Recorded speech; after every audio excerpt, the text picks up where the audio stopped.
Постойте, сударь! Спор наш не окончен. Упорствуя в невежестве своем, вы не задержите научного прогресса. Не задержу. Быть может. Но не стану взирать спокойно я на гибель человека, и ваш ядерский путь остановлю.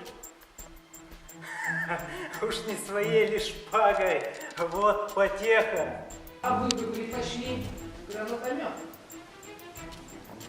Надеюсь, ваша шпага настолько же остра, как ваш язык. Достаточно остра. И в этом вы убедитесь сами в сей же час. Какое самомнение!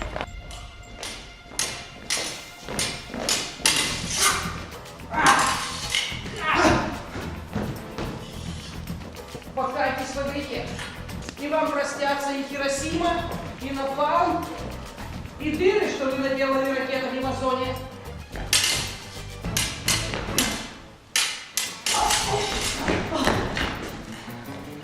Да полно лицемерить.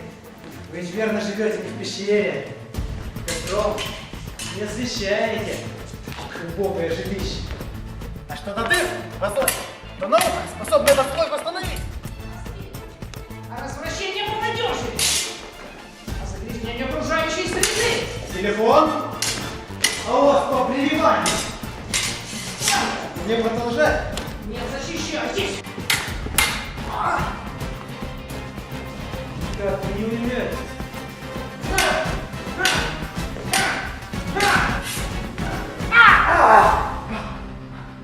Последний раз прошу, покайтесь.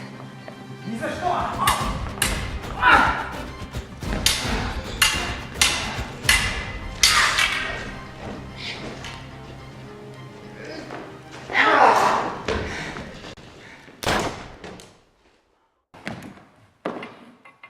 Теперь наш спор окончен.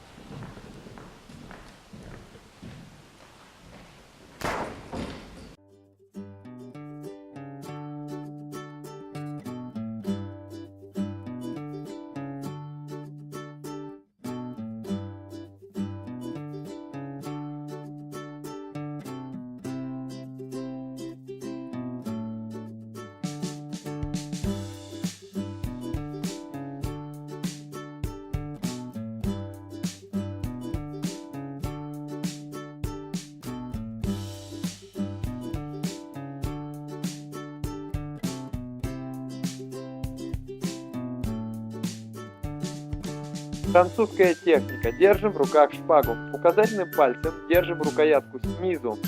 И палец прижимается к гарде.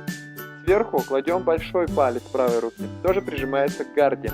Тремя пальцами обхватываем рукоять, но не сильно. Гаечка прижимается к запястью. Между ладонью и рукояткой образуется маленькое пространство. 1,5 сантиметра или 2. Вот, оно обязательно должно быть. Туда может влезть перепелиное яйцо. Шпагу держим как маленькую птичку. Если мы ее зажмем очень крепко, то она умрет. И все. А если будем держать слабо, то она улетит. И все.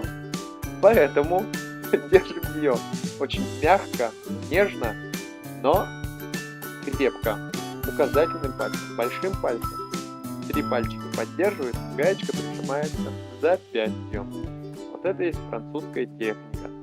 Сейчас шпагу берем в левую руку за острие и пробуем еще раз. Указательный палец 1, большой палец 2, 3 пальца 3, гаечка 4. Итак, я вас поздравляю, вы научились держать в руках шпагу во французской технике. Ура, ура, ура!